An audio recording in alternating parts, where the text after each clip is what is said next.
wanita mewakilkan kepada imam fin nikah, yani untuk menikahkan. Hadatsana Abdullah ibnu Yusuf akhbarana Malik an Abi Hazim, yani Abi Hazim an Sahl ibnu Sa'ad qala, beliau mengatakan ja'at imra'atun, yani imra'atun, ada seorang wanita itu yang datang ila Rasulullah, kepada Rasulullah sallallahu alaihi wasallam. Faqalat, ya Rasulullah, inni qad wahabtu laka min nafsi. Ya Rasulullah, aku telah menghibahkan diriku kepada jenengan. Faqala rajulun, ada seorang lalu berkata, zawwijniha, ya Rasulullah, nikahkan aku dengan dia. Qal qad zawwajnakaha bima ma'aka minal Qur'an. Aku nikahkan kamu dengan dia dengan mahar hafalan Al-Quran yang kamu miliki. Jadi dengan mahar, jadi hafalan, jadi Al-Quran yang jadi kamu miliki. Nah, perintah nazani Allah wa iyyakum. Hadis ini kondang ya, hadis ini kondang. Hadis ini yang kondang itu suatu hari beliau SAW itu bersama para sahabat. Tiba-tiba ada seorang wanita yang datang, lalu dia itu nawarkan dirinya untuk dinikahi oleh Rasulullah Shallallahu Alaihi Wasallam. Jadi itu menawarkan dirinya untuk dinikahi oleh Rasulullah Shallallahu Alaihi Wasallam. Rasulullah SAW ya karena ditawari toh, akhirnya beliau itu ya lihat wanita itu, kalau bahasa sekarang itu nazar gitu dilihat. Kemudian beliau itu kelihatan nggak tertarik gitu, nggak srek gitu ya, nggak kepingin untuk menikahinya. Beliau itu ya nggak nolak sih, tapi bahasa isyarat wajah itu menunjukkan bahwa beliau itu nggak kepingin. Lah di pinggir beliau itu ada seorang sahabat. Ya Rasulullah, ini jenengan boten purun kula mawon ya Rasulullah. Ya Rasulullah, jenengan boten purun itu nikahkan dia dengan aku. Rasulullah SAW tahu bahwasanya wanita itu nggak punya wali. Rasulullah SAW itu tahu wanita itu nggak punya wali, dan beliau adalah kepala negara, imam. Jadi beliau itu adalah seorang imam. Akhirnya beliau mengambil alih posisi wali karena beliau adalah seorang imam, jadi seorang pemimpin. Jadi fasultanu waliyu man la waliyalahu. Sultan atau pemimpin itu adalah wali dari wanita yang nggak punya wali. Makanya beliau sallallahu alaihi wasallam itu mengatakan, kalau begitu Mas, berikan kepada dia mahar. Jadi beliau mengatakan, aku nggak punya apa-apa ya Rasulullah. Jadi sarungku ini tak kasihkan. Posisi beliau tatkala itu laki-laki itu bloder, jadi nggak punya baju atasan, cuma punya baju bawahan. Dan di zaman itu orang bloder itu ya wajar. Kenapa? Ya zaman itu rata-rata semacam itu. Jadi Rasulullah ya senyum mengatakan, Mas. Jadi nggak, kalau sarungmu kamu kasihkan dia lah, sampean ya udah. Nah, kalau kamu jadikan mahar terus kamu pakai, ya berarti nggak jadi mahar. Cari yang lain. Dia pergi ke rumahnya gitu, muter-muter cari apa-apa, nggak ada. Balik lagi, ya Rasulullah, mboten wonten ya Rasulullah.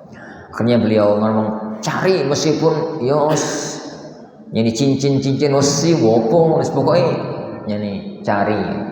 Jadi beliau balik lagi, pulang-pulang nggak ada ya Rasulullah. Akhirnya Rasulullah tanya, kamu punya hafalan Al-Quran? Oke ya Rasulullah, surat ini surat itu. Beliau mengatakan, aku nikahkan kamu dengan hafalan Al-Quran yang kamu miliki. Maksudnya hafalan Al-Quranmu itu kamu ajarkan kepada istrimu, dan itu sebagai mahar. Hadis ini ya Juan, penjudulan Imam Bukhari ini agak dikritisi oleh para ulama, karena beliau menjadikan hadis ini itu taukil, wakalah, dijadikan bab wakalah. Jadi hadis ini, hadis yang ana sampaikan tadi ya Juan, itu rata-rata para ulama itu membawa kepada hadis wilayatus sultan. Jadi perwalian dari pemimpin negara, sultan. Kalau pemimpin negeri Indonesia itu kan Pak Prabowo. Sebenarnya sultan Indonesia itu Pak Prabowo. Tapi ini Pak Prabowo sebagai sultan ngurusi nikah wong, gak jelas dari presiden. Ngurusi nikah no. Oleh beliau diwakilkan ke kementerian Agama. Oleh Kementerian Agama diwakilkan ke naib atau KUA. Makanya sultan di negeri kita itu diwakili oleh KUA. KUA itu bukan sultannya sebenarnya. Yang sultannya itu presiden. Sultannya presiden. Tapi beliau nggak menjalankan langsung, diwakilkan kepada KUA. Makanya kan anak pernah mengatakan sama dulu ya kawan. Seandainya Pak Prabowo itu duwe tonggo. Duwe tonggo. Terus ngomong, "Ini Pak, saya nggak punya bapak, keluarga saya wafat kabeh. Nah saya pengen nikah. Sini nduk, tak nikah nduk." Ngono ya. Pak Buko itu ngomong ning apa itu? Ning anak perempuan tadi. "Sini nduk, tak nikahno." Ngono ya. Jadi kamu nikah sama siapa? Dipersiapkan Pak Prabowo yang nikahkan. Tak nikahkan kamu yani dengan fulan, dengan mahar sekian. Sah? Gak pakai KUA.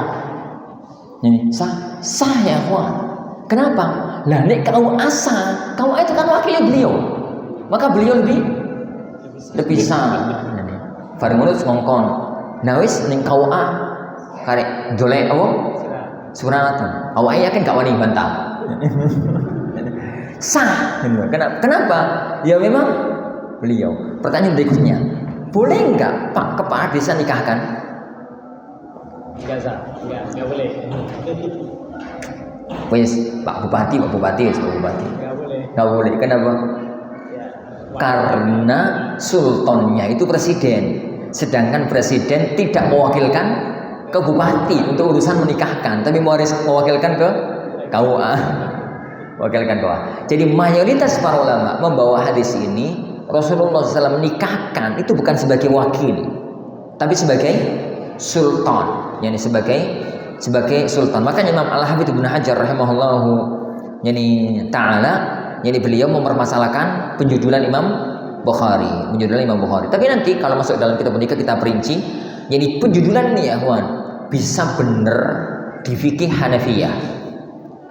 Penjujulan ini bisa benar tepat itu di fikih Hanafiyah. Tapi kita ambil aja masalah wakalahnya, bahwa jadi taukil wakalah itu juga sah dalam masalah pernikahan.